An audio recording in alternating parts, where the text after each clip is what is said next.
Hey beautiful, welcome to my channel, or welcome back if you have been here before. My name is Farida, and generally around here we look at hair growth regimens, DIYs, recipes, and routines.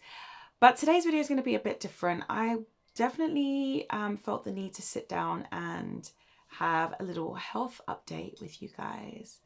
And to be quite honest, I find it really difficult to believe that these words apply even to my situation. It's been quite it's been quite a surprise, but I thought by sharing this with you that perhaps somebody might feel less alone, or if one of your loved ones is experiencing this as well, maybe the journey that we're hopefully going to embark on to tackle this issue might be something that you will share with them, and maybe they'll find it to be helpful.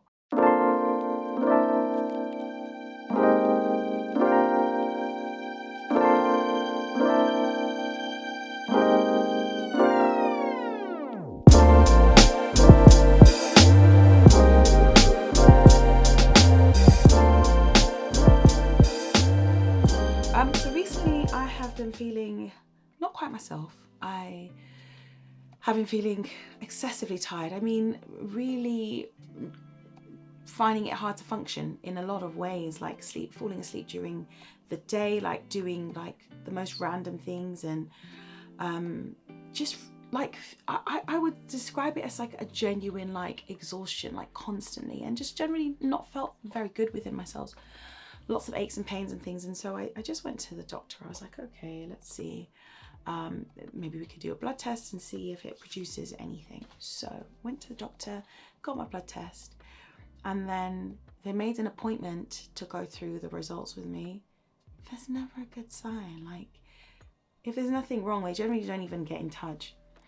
So I was like nervous because it was like 3+ weeks to wait for the appointment. I had the appointment with my GP, and she was like, okay, well, so your blood test results show that you're vitamin D deficient. I was like, oh, okay, well, I guess that makes sense because I'm always, you know, covered up to my wrists, and I live in a very cold, rainy country, and I don't get much sunshine, so that makes sense. And then she was like, and I thought that was it. I was like, phew, I was worried for nothing. And then she was like, also, you know, you are borderline, you're pre-diabetic, you know. And I was like, come again? Me? Sorry. Who now? What?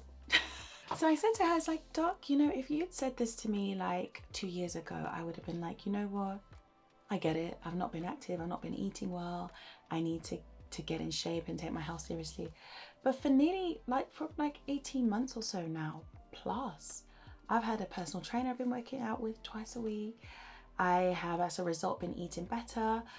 And that same PT, when I sent her, when I told her what the GP had said, she was like, you literally send me all the food that you eat. You literally eat the healthiest of anyone I actually know.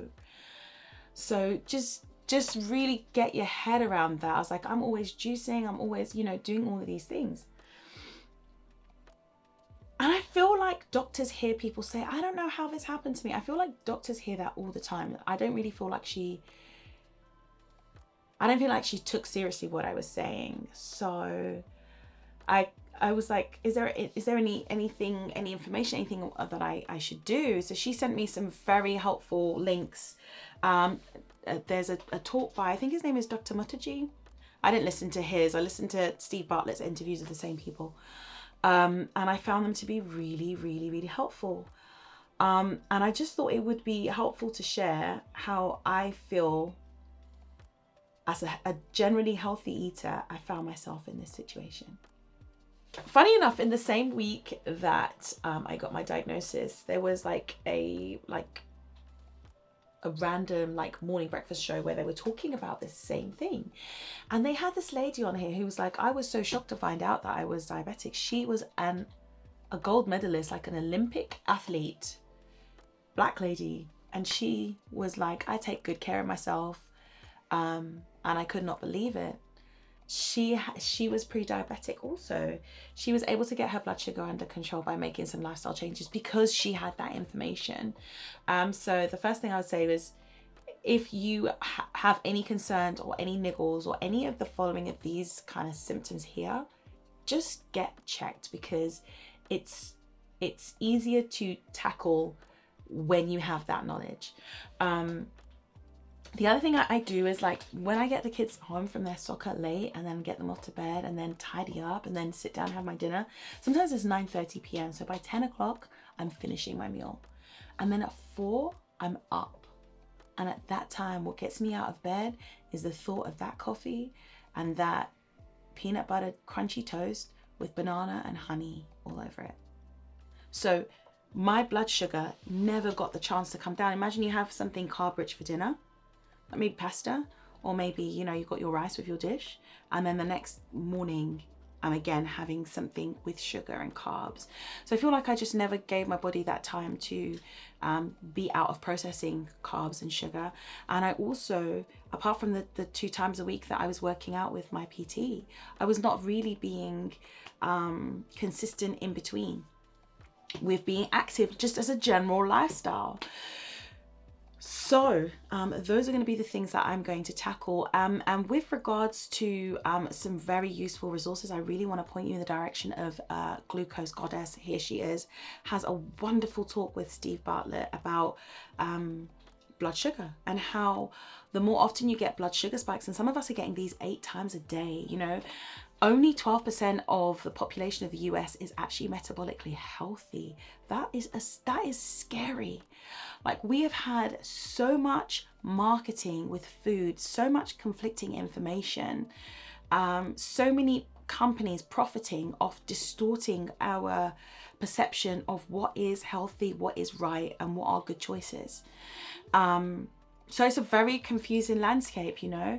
And so she broke down a few hacks, because she was saying that the more sugar spikes you have in your body, the faster you're aging and the faster you're going to die. She's like, you know, some people are having sugar spikes 8 times a day.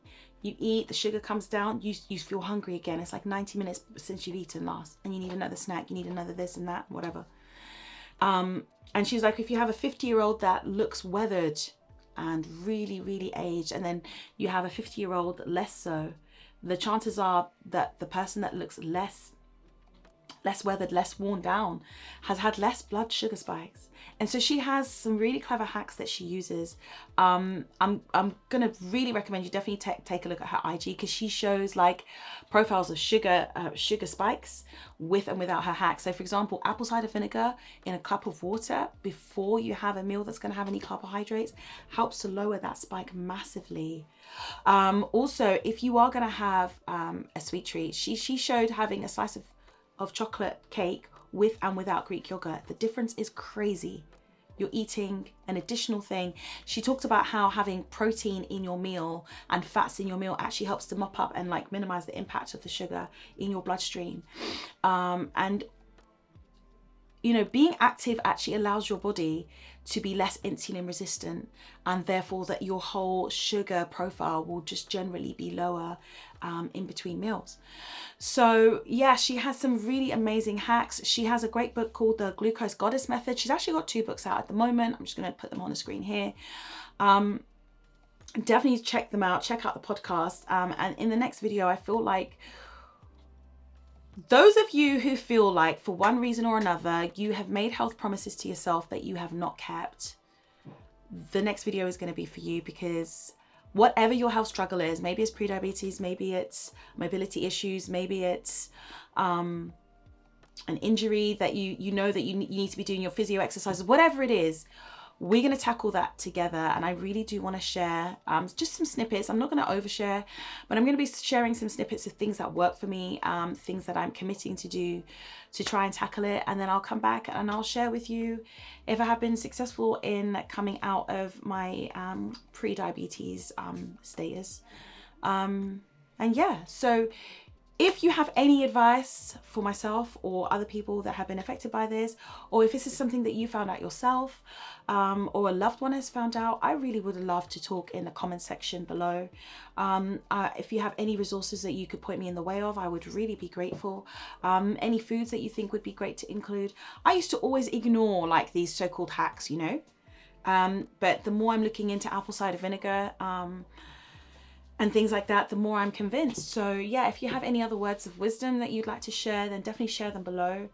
And listen, sis, bro, whoever's watching, please take your health seriously, and please don't say you don't have the time, because at the end of the day, that's all you've got. All you've got is your health. When that starts to crumble, then your priorities shift. I've definitely had a shift in my mindset massively.